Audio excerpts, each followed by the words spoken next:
ว่า10 นิ้วนกไก่เก่ายอดสานเขาลงขัวทางวงหวานพี่น้องว่า10 นิ้วนกไก่เก่ายอดดาน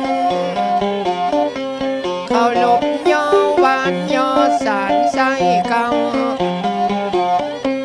พระบุตรพระธรรมพระสังฆเจ้าอันนี้เป็นเก้าของศาสนาว่า10 นิ้วนกไก่เก้าเกศาบุงเทนวดาอินพรหมจันทร์เกวมาหอดมาแผ่วสำนักดี